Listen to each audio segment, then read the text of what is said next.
Assalamualaikum warahmatullahi wabarakatuh. Alhamdulillahirabbil alamin. Wassalatu wassalamu ala asrofil anbiya'i wal mursalin Sayyidina wa maulana Muhammadin wa ala alihi wa sahbihi ajmain. Salam rahayu, salam sejahtera untuk kita semuanya. Salam Om Swastiastu, Namo Buddhaya, salam kebajikan, Wei Dedeng Tien. Bersama saya Mbah Roto dengan mengulas kembali uraian ilmiah tinggi tentang metodologi metafisika tasawuf eksakta ilmiah. Kata Nabi, syariat saja fasik, hakikat saja zindik. Karena agama itu adalah ma'rifatullah. Awal bermula agama adalah kapan engkau mengenal akan Allah Ta'ala. Jadi agama itu bermula atau dengan fondasi dasar adalah pengenalan akan Tuhannya terlebih dahulu. Syariat itu hukum atau undang-undang, norma, aturan, tata cara yang dibuat agar jasmani kita itu tertib. Ini yang disebut dengan syariat.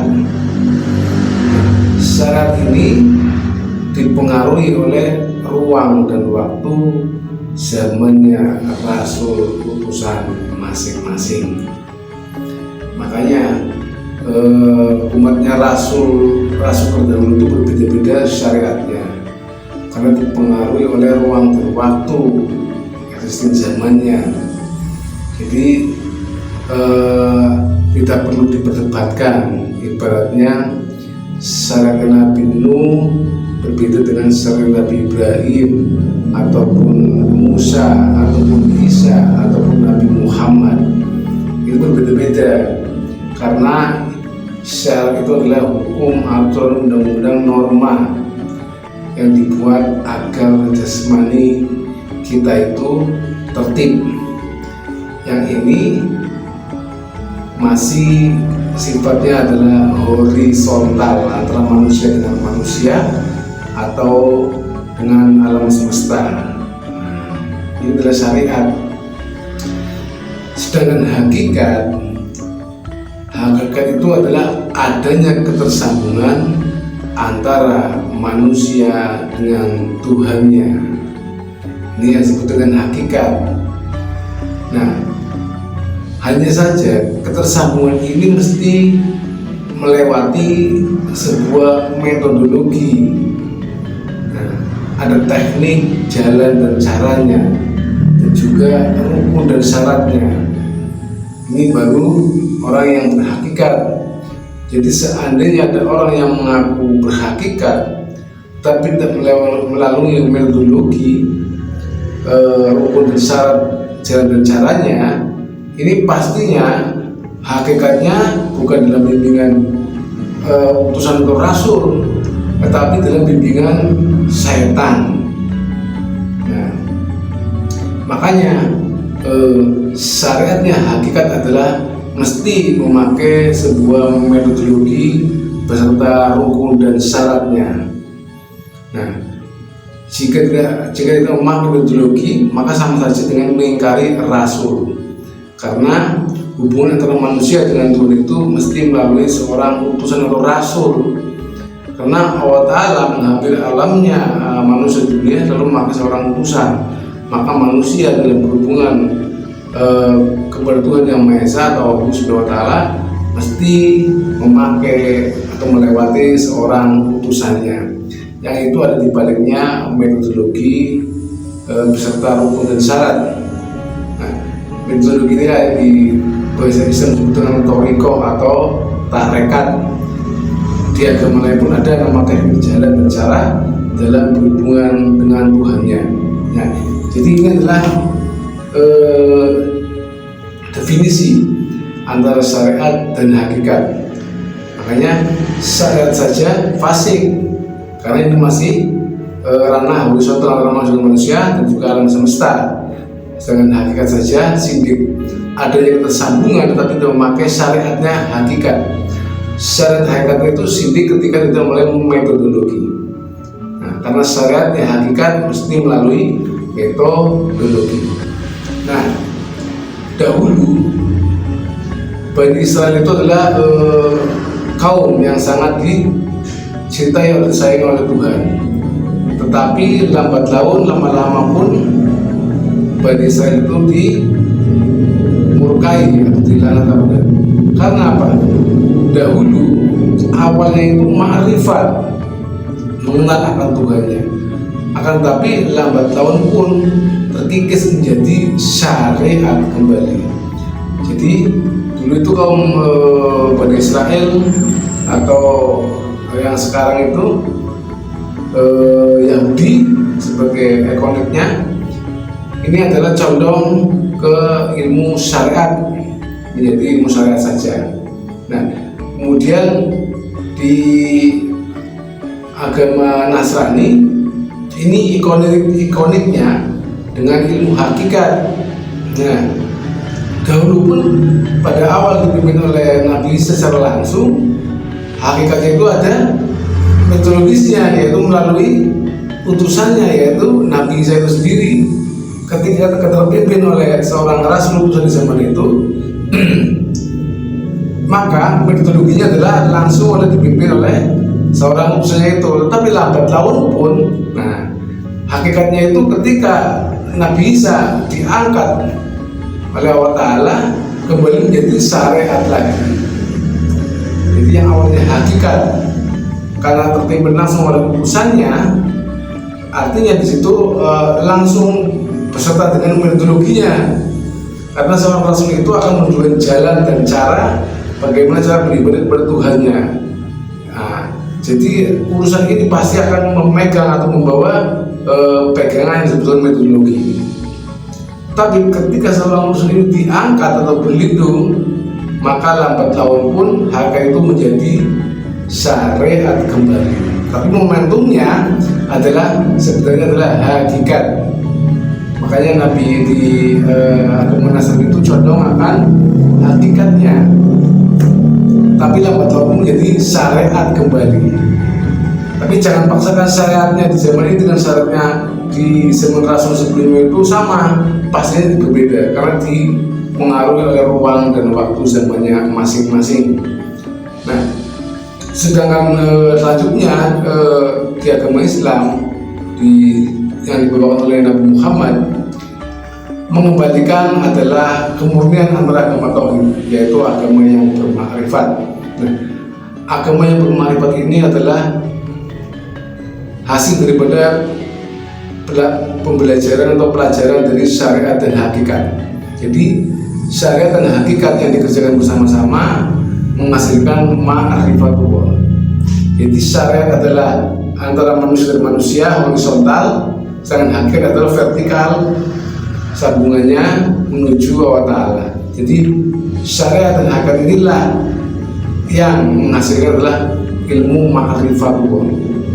Jadi ma'rifat itu adalah syariat dan hakikat. Sedangkan syariatnya hakikat mesti melalui metodologi. Nah, sedangkan syariatnya ma'rifat itu mesti melalui hakikat. Jadi orang-orang berma'rifat mesti syariatnya dan hakikat, sedangkan hakikat mesti melalui metodologi. Nah, syariat itu dalam dunia itu syariatnya orang berma'rifat itu syariatnya berbuat daripada ma'rifat tersebut. Jadi berbeda sekali dengan syariat yang tanpa metodologi dan syariat yang dihasilkan daripada ma'rifatullah. Jadi syariatnya orang berma'rifat itu mesti melalui tahapan ilmu, hakikat dan tarekat. Nah, sedangkan syariatnya yang tanpa didasarkan dengan ilmu, tarekat dan hakikat pasti syariatnya syariat fasik. fasik itu apa sih? Fasik itu menjauhi akan ketaatan kepada Allah Ta'ala. Jadi justru malah menjauhi, bukan mendekati. Nah, di akhir zaman ini, ya, di akhir zaman, kenapa akan diturunkannya seorang Nabi Isa kembali ke alam dunia? Padahal jelas Khatamul Anbiya itu Nabi Muhammad, ya, yang arwahul muqaddasah, yang agama bermakrifat, agama yang mengenal Tuhannya. Tetapi di akhir zaman itu Nabi Isa akan diturunkan kembali ke alam dunia untuk memerangi Dajjal. Kenapa harus Nabi Isa? Tidak Nabi Musa, Ibrahim, Nuh atau yang lainnya. Tapi kenapa harus Nabi Isa? Nah, di agama Islam pun yang awalnya bermula dari kenal Allah Ta'ala yang bermakrifat, lambat tahun pun setelah ditinggalkan oleh junjungan Nabi Muhammad, lama-lama pun terkikis menjadi syariat kembali. Jadi yang awalnya agama tauhid bermakrifat, karena terkikis itu bukan serta-merta terkikis dengan sendirinya, bukan, tetapi ada pihak-pihak lain yang menginginkan untuk memutus rantai hubungan antara manusia dengan Tuhan. Itu banyak sekali kekerasannya yang diawali dari menghilangkannya sebuah metodologi atau membid'ahkan metodologi atau tarekat dan lain sebagainya. Kemudian banyak lagi yang mengatakan bahwa Rasulullah itu telah tiada atau mati.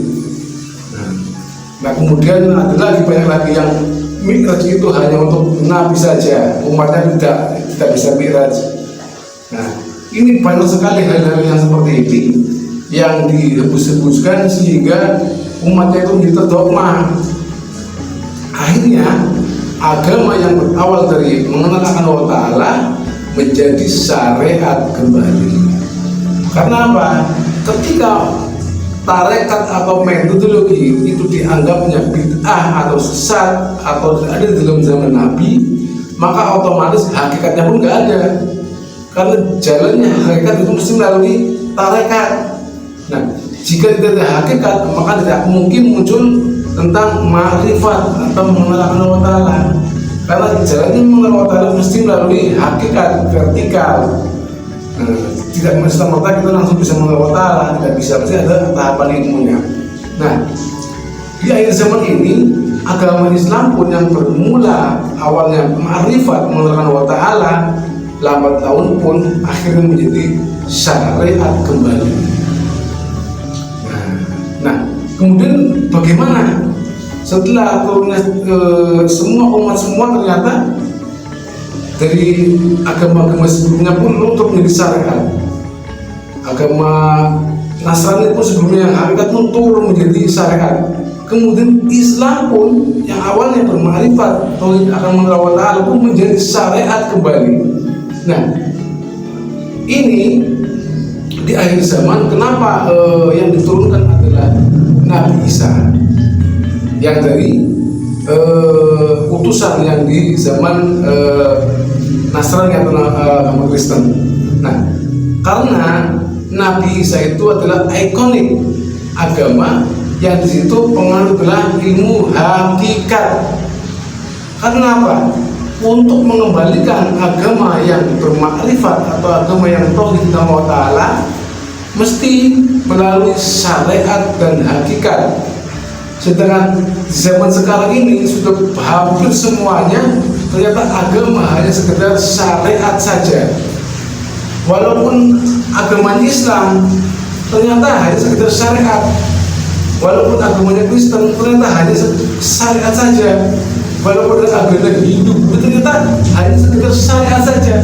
Tapi hubungan antara manusia dengan Tuhannya yang hakikat itu telah hilang. Makanya diturunkanlah kembali yang disebut dengan Isa, Nabi Isa Al-Masih. Isa ini adalah bukan sosok manusia tapi ikonik yang dibaliknya ada sistem yang akan mengembalikan agama itu menjadi bermakrifat kembali, tauhid kembali. Jadi sekarang di zaman sekarang itu semuanya ternyata hanya sampai di syariat saja.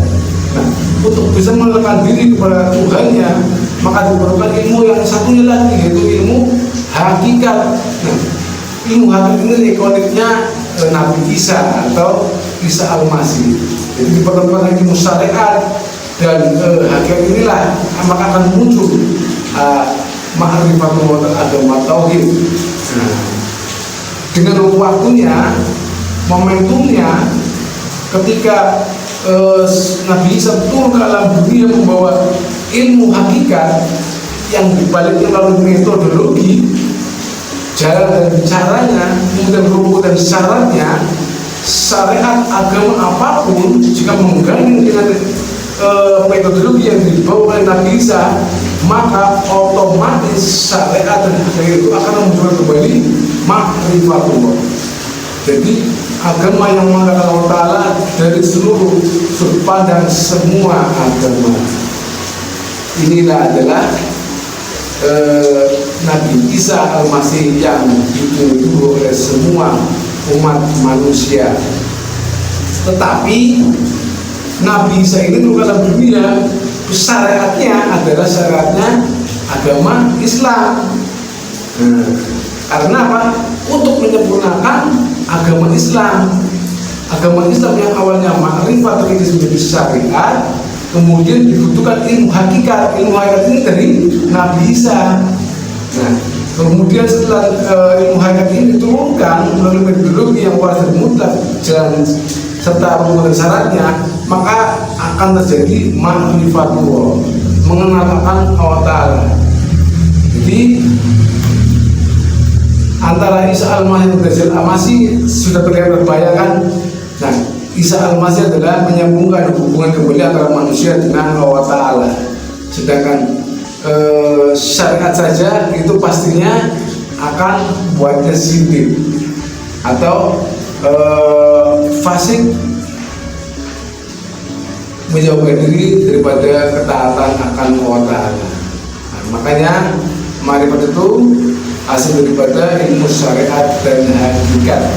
Dan ilmu hakikat itu mesti melalui metodologi beserta rukun dan syaratnya. Demikian yang kami sampaikan pada kali ini. Ini adalah tentang praktek ilmu tarekat Naqsabandiyah Nusantara. Salam untuk bangkit agama tauhid, salam untuk umat beragama, salam ta'lim ma'rifat. Billahi a'lam maksudi wa wassalamualaikum warahmatullahi wabarakatuh.